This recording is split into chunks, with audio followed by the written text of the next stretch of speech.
Hello guys, welcome to my mostly spoiler-free Calamity Mod guide. This video is aimed at people who are wanting to learn more about the Calamity Mod and would like to have a basic understanding of what you guys are getting yourself into by playing the mod. I'm not going to be giving a full-on progression guide from start to finish. I strongly feel like this mod is best enjoyed somewhat blindly in terms of progression, with some help here and there, rather than me telling you exactly what is needed to progress, which ruins the mystery and fun of the mod. However, some things can be very confusing and hard to understand, as there is a lot of new content and changes to vanilla gameplay by the mod, so that is what the purpose of this video is, to get you a bit more familiar with the mod without spoiling everything about it.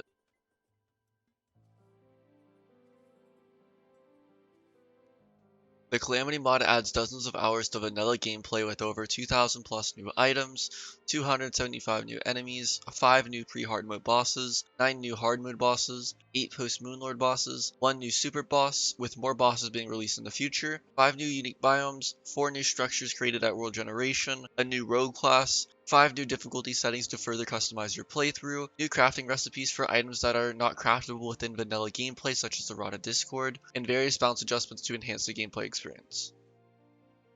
The first thing you will notice upon creating a new expert mode player and world with the Calamity mod is a few new items in your inventory upon spawning.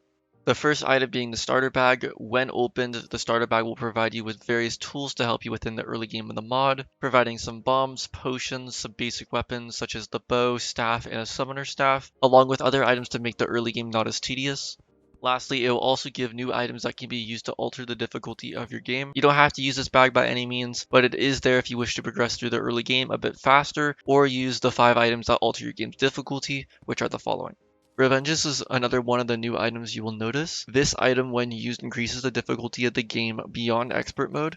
This difficulty is what I would consider the minimum to experience the full mod in its entirety, as there are several new mechanics and unique things that Revengeance modes adds that you won't want to miss out on, such as AI changes for all the bosses in the mod, including vanilla bosses, exclusive drops, and much more. I'd recommend this for your first playthrough if you've already beaten the vanilla game on expert. It won't be an easy task, but the content you get in return for the difficulty is absolutely worth it. I will go into more detail about the full changes of Revengeance mode later, as there is a ton of changes, but that is all you need to know for now. The next item is called Death. In order to use, Revengeance mode must also be activated first. This functions as the absolute highest difficulty setting of the mod, surpassing Revengeance mode. This mode takes the AI changes that I mentioned earlier, but makes them even harder with new attacks and more health and damage. After the player gets to 300 HP, the bosses can start randomly spawning, with the status message appearing in chat, and the boss depending on the biome and stage of the game the player is in. It also adds various environmental effects such as lightning and blizzards during the rain, and freezing in the snow biome, or dying to heat, or freezing if you go to space without certain gear depending on the time of day. Not only are the bosses changed, but general enemy AI is too. Slimes will jump more often, faster, and higher, for example. I do not recommend death mode for your first playthrough of the mod. This takes Terraria and makes it into a more hardcore type of game, similar to Dark Souls, for example. I'd recommend doing a few Revengeance playthroughs before going forward, as it is seriously hard and you're going to die a lot, and it is recommended to have a pretty good understanding of the mod in order to make some sort of progress in this mode. Another new item is Ironheart. When used, if you die within a boss fight, you will permanently die. This functions similar to hardcore mode, but only within boss fights. If you die from fall damage or a normal mob while no bosses are alive, you will still respawn. However, if a boss is alive, you will permanently die and turn into a ghost and have to start a new player. Armageddon mode makes it so that if you take a single hit during a boss fight, you will die. You don't permanently die like an Ironheart, but if you are hit by an enemy or projectile, whether it's from a boss or not during a fight, you will instantly die. However, defeating a boss with this active will grant 6 treasure bags instead of 1. The last difficulty setting is called Defiled Rune. This has a few impacts to gameplay. First being that wings do not work, so your player will not be able to use wings whatsoever. Enemies, traps, lava, and fall damage have a 25% chance to crit you, dealing 1.5 times extra damage upon crit. Now, the reason why you may want to consider using this mode is because certain items that have a very low drop rate in the mod are put to a 5% drop rate. Enemies also drop 50% more money. This is really good if you guys are just looking for certain drops and you kind of want to basically speed things up and not have to grind for a long time in order to get that one item that you're looking for. Due to how much content that this mod adds, I would recommend the following mods with Calamity to make sure your playthrough is a bit more enjoyable. The first two are music mods. The reason why these are separated between Calamity is because Calamity is too large of a mod in order to have both the music and the actual mod that adds the content in. So this is just their way of making it so that you can have both. I would recommend downloading both of them. That way you don't have any parts of the game where there's just no music. The next mod is Boss Checklist. This gives you an idea of the progression of the mod. It can be used to find what loot a boss drops, along with what biome to summon it in, and how to craft the summon item. Calamity allows you to fight any pre-hard mode boss in any order. Same goes for hard mode, but following the progression of the boss checklist is recommended for the best experience, or at least for your first time. The next mod is Recipe Browser. Due to having so much new content in the mod, this is useful to see if a material you have can be used to create better gear or anything interesting, or if you forget a recipe, you can easily look up the item you want to craft and find the recipe.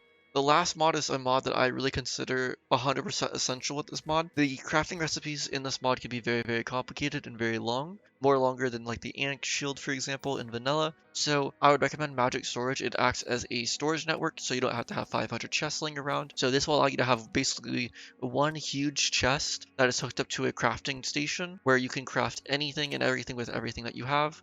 Entirely useful, and I really recommend it if you are using this for a first time playthrough. Lastly, I would highly recommend to not use any other big content mods, such as Thorium or any other mod that adds a bunch of content to the game, as Calamity is not very bounced around vanilla like most mods are. So if you were to play Thorium and Calamity, for example, any gear from Calamity would absolutely shred any boss from Thorium, no problem at all. So it basically just ruins the experience of the other mod. There are also a few hotkeys you will want to set up before getting started with the mod. The main ones being the Adrenaline and Rage hotkeys, which brings us to the new mechanics of revengeance mode. Rage and Adrenaline are two new mechanics of Calamity. These both function as meters, and when they become full during a boss fight, you can use your Rage or Adrenaline hotkey in order to deal massive damage to the boss. Rage gives you an additional 50% damage boost for 5 seconds. In order to fill up your Rage bar, you must take damage from enemies or enemy projectiles, or attack with a true melee weapon, meaning a melee weapon that does not fire any projectiles. For example, the Iron Broadsword is a true melee weapon, but the Enchanted Sword, due to firing a projectile, will not build up your Rage bar. The second bar, Adrenaline, is much more powerful. To fill this one up, you have to not get hit in a boss fight for 45 seconds. When activated, the player will deal 150% more damage for 5 seconds. This allows you to burst down bosses if you are able to avoid a damage for extended periods of time. Both Rage and Adrenaline have 3 different items you will get during progression that will upgrade the effectiveness of their mechanics. These will all drop from various bosses across your playthrough. Another important thing to consider is that most things that are broken inside vanilla gameplay are actually fairly balanced. For example, Daedalus Stormbow, which we know is a very good weapon for the Destroyer and most of the hard mode bosses, is actually nerfed along with Holy Arrows, so don't approach this like you would vanilla gameplay. Everything is rebalanced. Minions will deal less damage if you are holding anything other than a Summoner Staff or a classless weapon such as the Rod of Discord. If you hold a sword while your minions are active, they will deal 33% less damage. But if you hold a summon weapon, your minions will deal 10% more damage instead.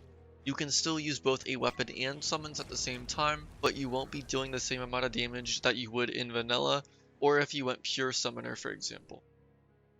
Arenas are an absolute must for this mod. If you are lazy like me, I would recommend just buying planter boxes. Gravestones don't land on them, and they are much easier to place if you are using Smart Cursor. 3 layers of platforms will usually do the trick for most of the early bosses.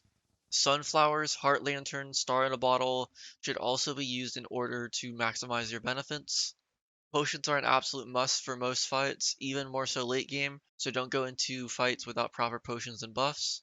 Make sure your gear is up to date. Don't judge gear just based on damage stats. Some of the weapons that have done the most damage to a boss have a very low damage stat, but a very unique mechanic that allows them to do more damage than you would expect. Experiment with different accessories and items if you are having a hard time with a certain boss. If you are really lost, there is a class-started wiki page guide in the description to guide you in the right direction if you are stuck on gear. The wiki is incredibly useful for when you get stuck on a boss, as it provides strategy and gear recommendations, but I wouldn't overuse it as I think it can ruin some of the magic behind the mod. I personally think trying to find the solution on your own is much more interactive and entertaining. If an item says material in the tooltip, it can be crafted into something, so either hang on to it or use the recipe browser to see what you can make with it. Get Rodic Discord as soon as you hit hard mode. There is now a recipe for it or farm for it. It will make your life much easier late game. Don't give up. This mod is designed to be difficult. You will likely struggle at some points, but if you keep on trying to learn the patterns of the boss and experiment with different movement patterns, you will eventually succeed. Some of the bosses in this mod took me well over 50 attempts in order to beat, but every time you finally beat that boss that was giving you a ton of trouble, it is incredibly satisfying. That is all for this video. I hope this video helped you guys get a general idea of what to expect from the mod without spoiling too much of the fun. I put a lot of effort and time into the video, so if this video helped you at all, I would really appreciate your support on the video. Thank you for watching.